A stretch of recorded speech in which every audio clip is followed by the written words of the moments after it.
G'day, I'm Steve, and I thought I already had my Game Week 1 squad all figured out, but then pre-season kept throwing attractive alternatives at me. Now we're just a few days out, and I've got to decide which of these head turners I'm going to be putting into my Game Week 1 squad.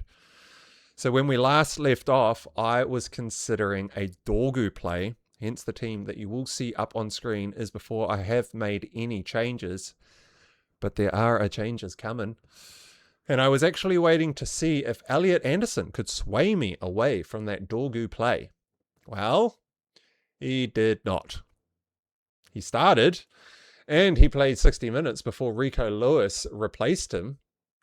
But it was already 3-0 at that point, and I didn't even see him in the highlights. Well, not for any attacking threat, at least.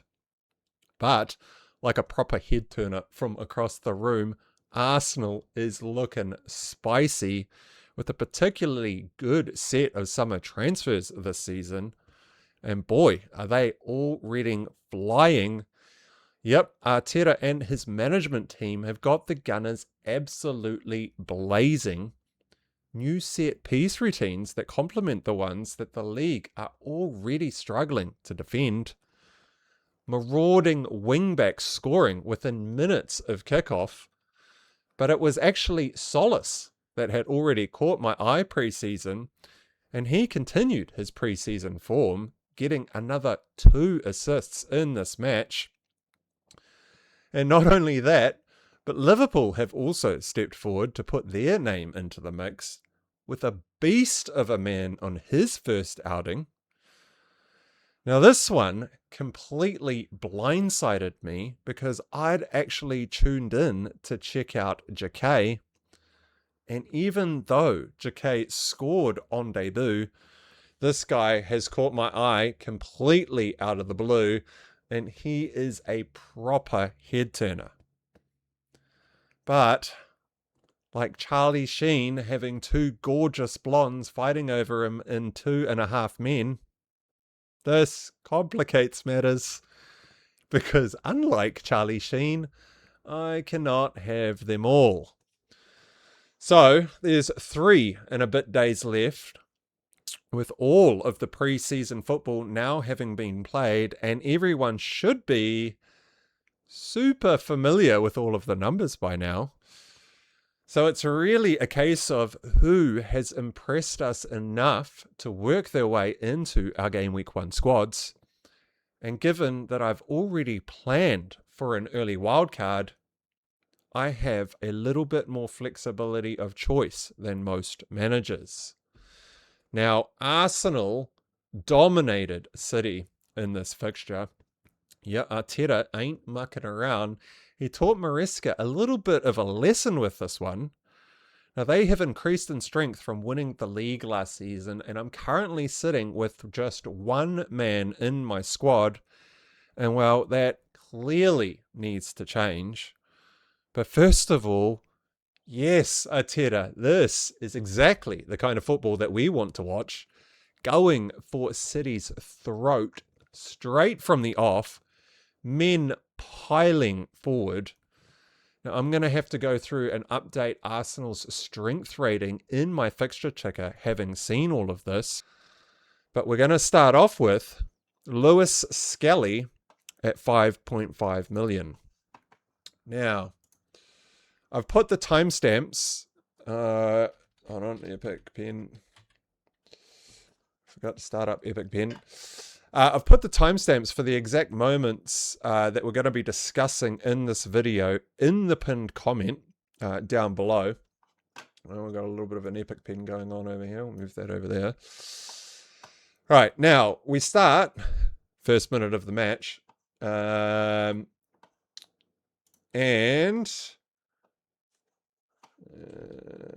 remember, I'm still mucking around with this Epic Pen. It's a little bit finicky. The ball's coming across out to Madueke on the right, who nods it down to Ben White. And Ben White gives Lewis-Skelly here like a little bit of a hospital ball because, well, it's not really a hospital pass. but Lewis-Skelly is going to receive this ball under immense pressure from Kovacic and Foden. So Kovacic is actually currently rushing in to close down Ben White. You can see Foden is coming into Lewis-Skelly. Haaland's also coming into Lewis-Skelly, but, well, Haaland's a striker and not a defender, and so he doesn't cause him any sorts of problem. So the ball comes in, as you can see, super tight space. I don't know where Haaland's off to. He's started his run away. I guess he assumes that someone's going to intercept the pass. But in this position, that's kind of difficult. Lewis-Skelly drops the ball, drops his shoulder, and lets the ball run under him, which completely does Foden. Like, Foden's completely overcommitted himself there. Now, as soon as that happens, Anderson, this is Foden, this is Anderson, Kovacic over here. Lewis-Skelly on the ball. Anderson recognizes the danger immediately and is out to close him down quickly. But, can I get out of that? It is still too slow. Now, this pass from Lewis-Skelly is just absolutely ridiculous, right? Look at how little space he's got to work with there. I mean, I can't even draw a line between those two guys without, like, putting it straight into Anderson's path. But somehow he has managed to slot that ball through, threading the eye of the needle. Now that is vision, because don't forget, he actually had to do a 180 spin here. Now that ball goes through perfect to Calafiori. Like, how did he even see that? Did you notice when that happened? If I just go back a little bit, right? Where's the ball? So the ball is coming down there. As this ball is coming down off Madueke's head to Ben White, and I'll just bring Lewis-Skelly into picture over here. Yeah, you can see him fine. He's looking across the line. He's looking who's up front, because he already knows that this ball coming down to Ben White is almost certainly going to go to him, and he's thinking about his next pass. Like, where is it going? So he's looking, gets a ball slow and kind of late. The problem is obviously it's coming out of the air, and Ben White wants to give him the pass on the ground, which is why the ball comes in slowly, and also kind of why he gets closed down so quickly. But I mean, look at how fast that was. It's just, oh. So he's got Foden's hands all over him. Like, look at Foden. He's like grabbing his arm, pushing him, because he's overcommitted himself. The ball's going sideways. Elliot Anderson coming in and just slips a perfect pass into Calafiori. Like, that is just magic, right? That boy has pure talent. Now, we're going to go into a little bit more of that move in a second, but just on Lewis-Skelly before we do. Last season, he was playing left back pretty much all season until game week 35, where he got his first 90 minutes playing defensive midfield. He then starts the Champions League semi-final 3 days after that game week 35 match in defensive midfield. And then game week 36, which is again just another couple of days later, he starts that one as well, and that is the crucial game against West Ham to seal the league victory. Well, not quite seal the league victory, because they still did need one more win, but the very next match after that West Ham game was Burnley. And let's be honest, even Arsenal's B team can easily beat Burnley. Right? So he's just played 3 in a row, including the Champions League semi-final. Plays, then it comes to, so Then he gets the rest in game week 37 against Burnley. They win that game. The league is won, but there's still 2 fixtures left. The throwaway game in game week 38 against Crystal Palace, and then the all-important Champions League final a week after that final game week 38 match, right? Now, Lewis-Skelly lines up and plays that throwaway game in game week 36. Now, that is pretty key because he got, was it 90 minutes?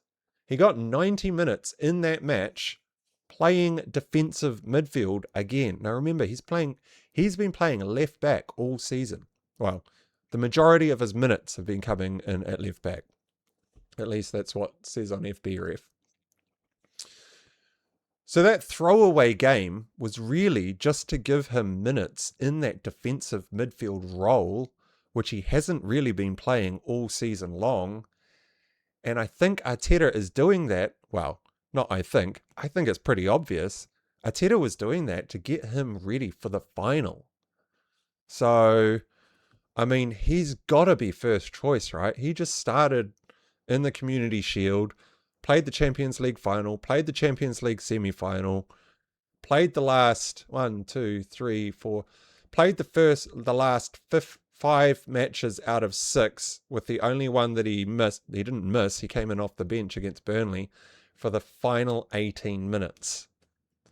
Now, I know Lewis-Skelly is a bit of a risky pick, but I am early wildcarding, and so I can chuck a couple of semi-dubious. I don't even think this is dubious. I think Lewis-Skelly is just first choice, right? Okay, so the next man, Calafiori, 5.5 mil. The marauding head turner. O'Reilly-esque. Wants to get into the box. Now, it's the same move. I've just rewinded it a little bit to Lewis-Skelly on the ball having just completed the turn. Now, if you have a look at Calafiori, which is this man here, he is already leaning inside, right? He's leaning to make this run.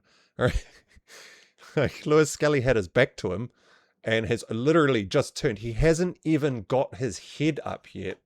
And Calafiori is already making that run. Just look at his body shape. He's already starting to dart inside Khusanov. Now, Lewis-Skelly clearly must have been doing this a lot in training for Calafiori to be able to understand what was about to happen. And Lewis-Skelly plays the most perfectly weighted ball into him as well. Like, the weighting on this is just primo. Now, clearly he has to take this shot first time. And this is not an easy finish for Calafiori because he's a left footer shooting from the left side. And remember how I said in a previous video, if you're a left-footed player shooting from the left-hand side of the pitch, it is the hardest shot, because when your normal swing of the foot is going to put natural curl onto the ball, you really have to kind of shape your foot in a little bit of a weird position that you're not used to remove that curl, and that curl is always taking the ball away from goal. But what did Calafiori do? Well, he actually went near post. Great finish. Now, what's actually happened here is Donnarumma has guessed the wrong way. Now, if I roll this forward a bit, we can see this quite clearly from behind, right? So this is the behind view. Perfect weighting. I've gone a bit far. Go back slightly. Pause. Now, Calafiori hasn't even got his head up here, right?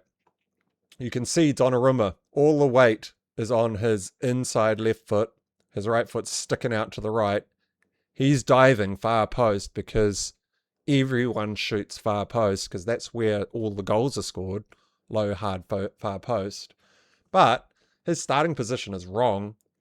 This down here, this is far too much space to be leaving.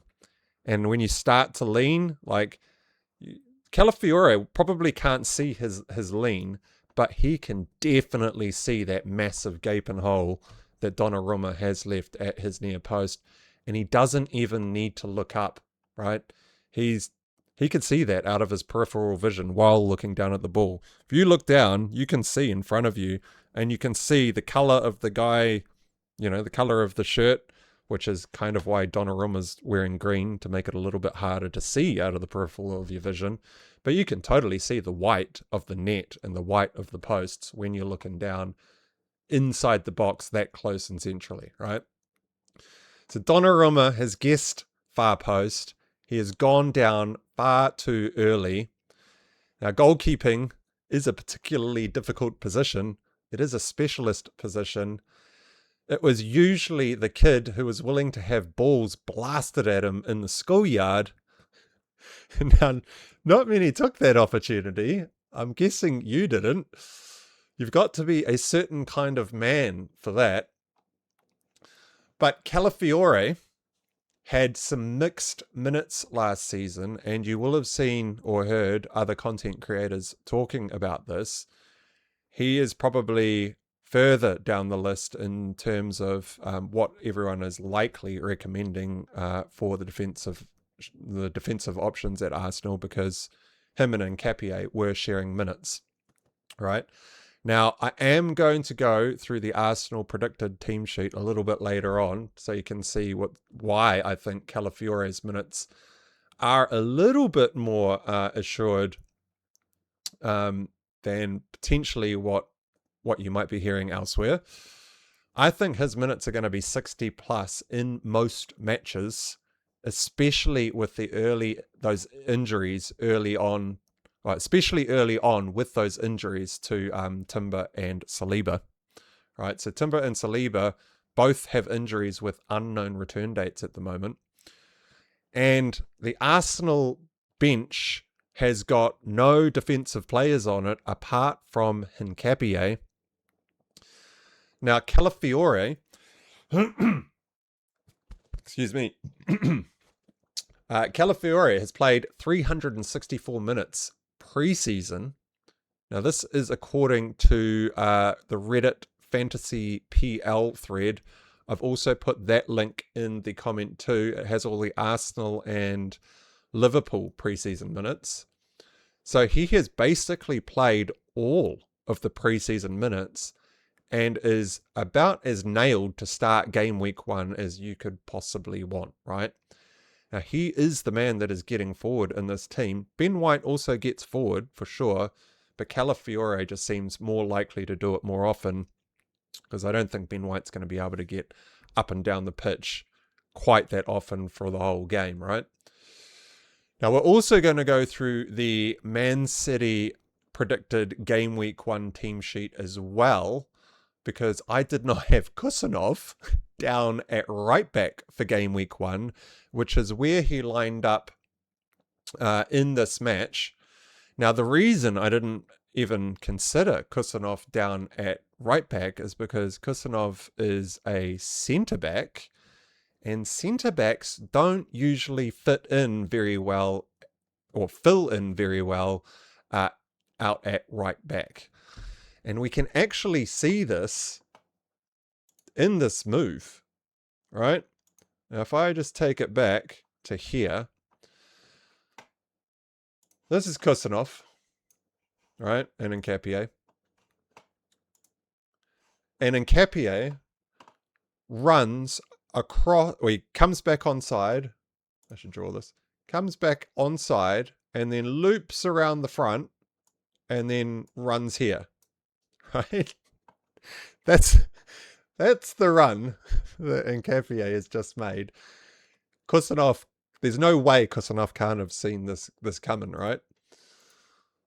So he runs around, he's leaning in, and Khusanov is leaning to his right because he's worried about Tzolis out on the left wing. Now, this is This is the difficulty for right backs, right? This is the big mistake that Khusanov has made. Khusanov has allowed Calafiori to get away from him here and score the goal. And it's because he's worried about Tzolis out wide instead of worrying about the man who is clearly heading towards goal. And Khusanov isn't even tracking him. Tzolis, there's no immediate threat out on the wing. Khusanov has to cover both men though. He is in charge of covering Calafiori here, like clearly here. Calafiori is Khusanov's man.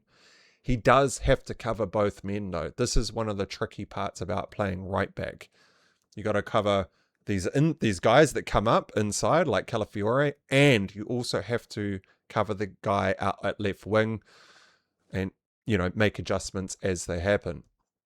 Now, the problem with trying to play a centre-back in that right-back position is that they are not at all used to having to mark two men at once, because typically, for most of the match, you will have two centre-backs usually tracking the one main striker because he is the most dangerous goal threat, right? Haaland on the other side. You'll have the two CBs constantly tracking him, and you'll hear them talking on the pitch. He's coming across to you, I'm passing him along. He's coming across to you, I'm passing along. You know, they'll be going backwards and forwards, and they'll have two men tracking the one striker. But when you play out at right back, you've got two men to deal with and no one to pass them on to. You've got to cover a lot of ground. And this is just right back, right? Right wing back has all of these responsibilities, but they also have a shitload of ground to cover, right? They got to get right up the pitch. They also have all of that attacking responsibility once they get up there. They've got to be able to cross the ball. They've got to be able to make inside runs like Calafiori is doing here. It's a really difficult role to play in modern football, right back or right wing back. I mean, obviously the wing backs are harder because you need energy. You need to cover a lot of ground. So that right back position is far from the days of old when you just put your weakest men out at right back. You know, back in the old days where you just chuck them in at right back and you've got a full 11 men to start playing some football. Yeah. So anyway, I'm now looking at an Arsenal triple up to go alongside my Dorgu punt. But I am considering going with two Arsenal attackers instead of going large in defense. Now, a double up on defense looks like bankable points every single week. I mean, I'm not against doubling up on the Arsenal defense, having watched this match at all. It is a totally viable strategy. Like, you could just play them every week. Like, every week. It doesn't even matter if it's against City, it seems. But, like I did say, Arsenal's bench is looking extremely thin. We are going to go through that team sheet in a minute. So if they pick up like one injury to one of these defenders, you're actually going to have a couple of defenders playing out of their normal roles, and you might end up with a chucking a centre back at right back type problem. Now, Timber and Saliba's return dates are still unknown, so they are weeks away yet, maybe even longer. And so all of the defensive options at Arsenal pretty much look nailed for starts in game week 1, apart from Hincapié, who started on the bench in this match. Now, we're going to go into the other attacker that I am looking at for Arsenal, and that man is Tzolis. Now, he has had some huge preseason performances. There was 4 preseason games. He scored 1 goal, got 3 assists, and he won a penalty against Dortmund, which is not counted as an assist, but it does count in FPL. He got the assist for the Havertz goal in this match, which we're going to go through now. And he did get another assist in this match too. But the reason that we're going to go through the Tzolis assist, on top of the fact that I am actually considering him, is because this looks to be some sort of new set piece that Arsenal have got in their locker. But it's not a dead ball set piece. It's kind of an in-game live set piece from a super common attacking position on the pitch. Now, if I go full screen here, we start here with the ball at Lewis-Skelly's feet. Now he, if you cannot see, and you should be able to see that hopefully, is looking directly at Odegaard over here. But Odegaard has his left arm out and is pointing. He's pointing out here to the wing, which is where Madueke is, right? So Lewis-Skelly is looking at Odegaard, wanting to pass the ball to him, but Odegaard is pointing at Madueke on the wing. Now, if you play it forward a little, Odegaard has come inside to drag O'Reilly way away from the wing. So you got O'Reilly here and Doku here, and there is just no one marking Madueke out here, right? Doku has to make the sprint over, because that's his position, which means he's leaving Odegaard alone. Now remember, Odegaard came inside. Doku has now left his man, which leaves Odegaard free. And we just roll it forward. Everyone's walking. Like Madueke got that ball and just walked. He had so much time, right? He doesn't even look like he wants to take the space and take on. Look at how much space he got. He could totally, get that ball and just start going towards goal right here. Like, he would normally just go for that, right? But he doesn't. He just stands still. I mean, it's so slow, right? Ben White starts this little jog in here. It's like a nothing jog. It's the kind of jog that you do when you know you're not getting the ball. Look at that. He knows he's not getting the ball. He's just running in there. And the reason he's running in there is Doku and O'Reilly kind of have to go, oh, well, O'Reilly's got to get Ben White if he's going to run in. Doku's got Madueke, so Doku can't go anywhere. O'Reilly has to stay planted. This forces, is that Kovacic? It's either Kovacic or Elliot Anderson. I think it's Kovacic's side, but, they might have switched over. That forces him to come out. But look at how much space Odegaard has got. And as this ball is coming to him, he's got his back, well, sort of his back, to everything going on fast stick. And look out here at Tzolis, right? When I start playing this, as soon as Odegaard gets the ball, Tzolis starts his run. Now he starts his run across here so that he's not offside. And then as soon as Odegaard has his head up and can see it, that's when he darts inside, right? Looks up. I mean, Tzolis, he didn't have very much at all to see for Tzolis. It's like he already knew that was happening. And he just sends it. Fast stick. Again, Khusanov had no idea what was going on behind him. He's not a right back. Freest header in the world for Tzolis. Gets it perfect. Nods it back into danger. 6-yard box, center of the goal. And Havertz, I mean, what is he shooting from 4 yards out? Diaz can't get anywhere near it. You can't miss. Well, you can miss from there, but that's like a certain goal. Now, if we just watch that like full speed, so now that you know what's happening, walk, slow, doing nothing. Ben White goes for a nothing jog, and then everything happens. That's planned. They have totally planned that. Like, that's amazing. The set piece coaches over at Arsenal are doing absolute wonders, eh?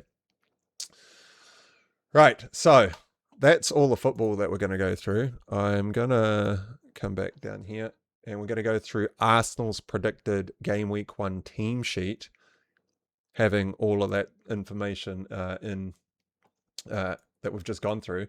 So this was the lineup for the Community Shield. Raya, Net, White, Gabriel, Mosquera, Calafiori, Lewis-Skelly, Gamirish, Odegaard, Madueke, Havertz, and Tzolis, with the subs down there. Now, my game week 1 prediction.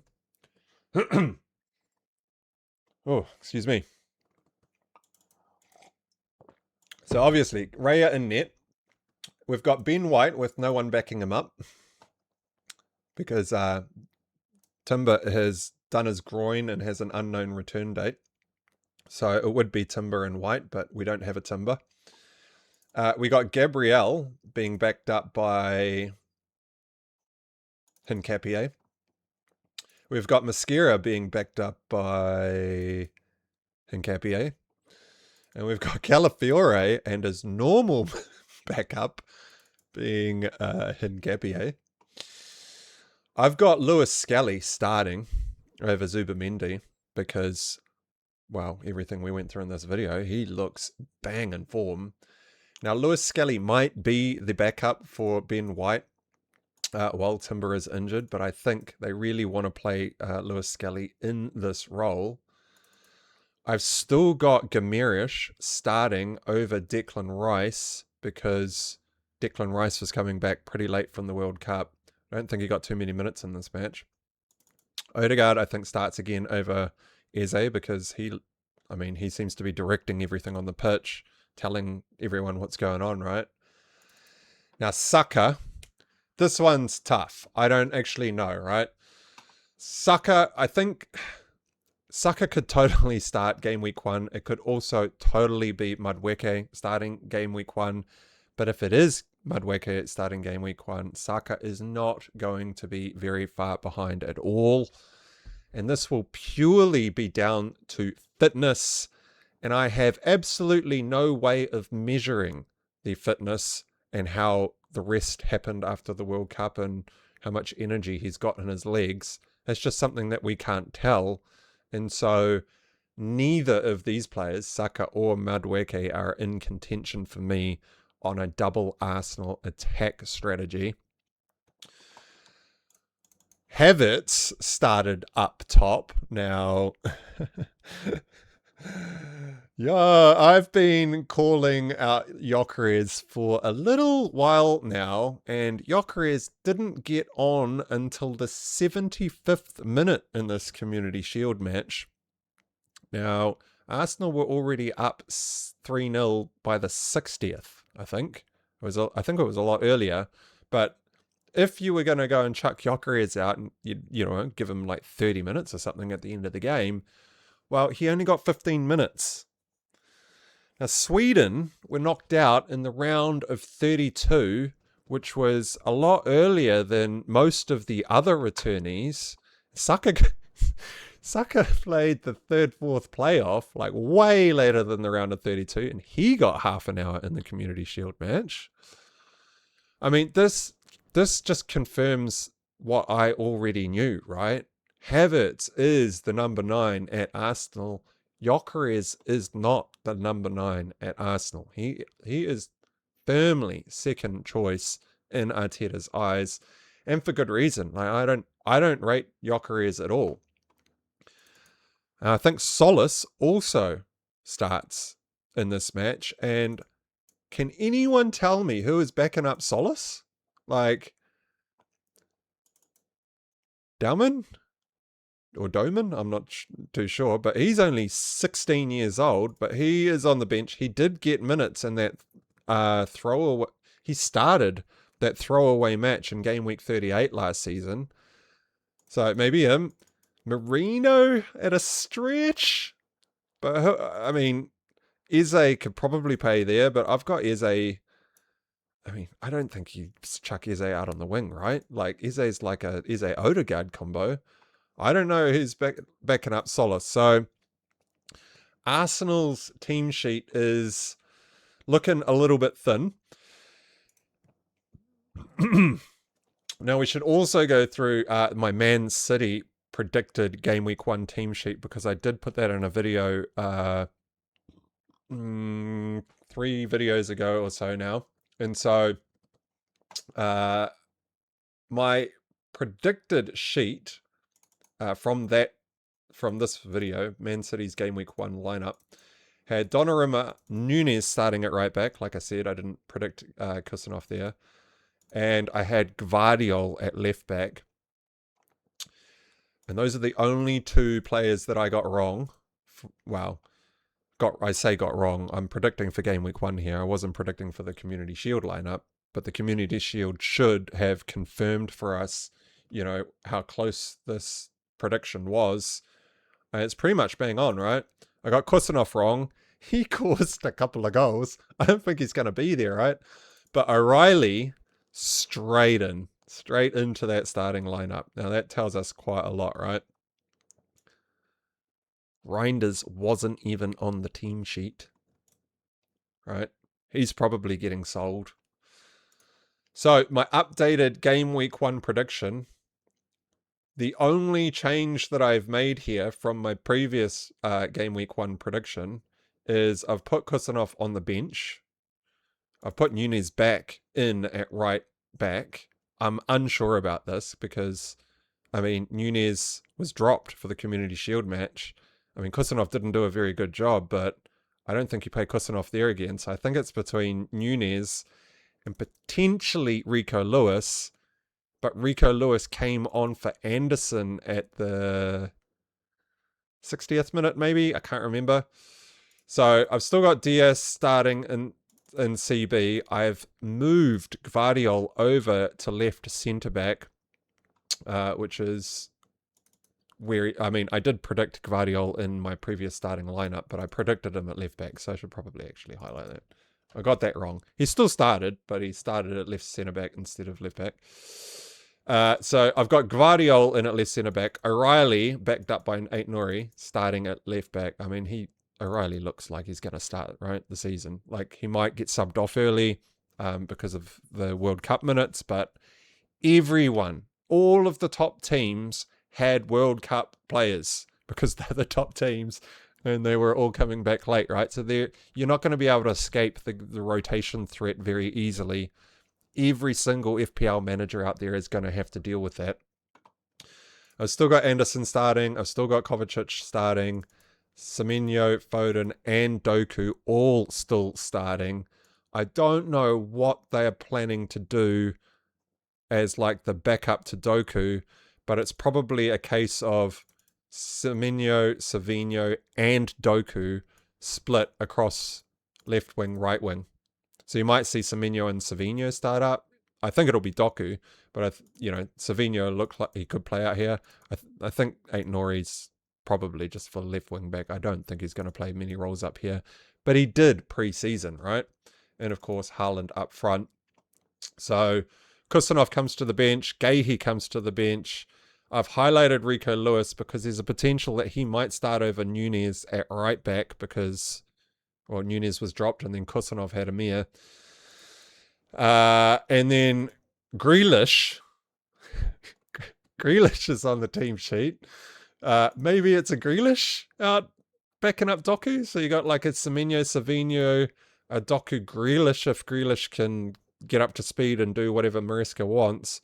But I think it's probably going to be primarily these 3 and Grealish getting sold to Everton or loaned to Everton or whatever's happening there. And the other, like I said, the notable absentee from the team sheet for the Community Shield wasn't even on the sub bench, was Reinders.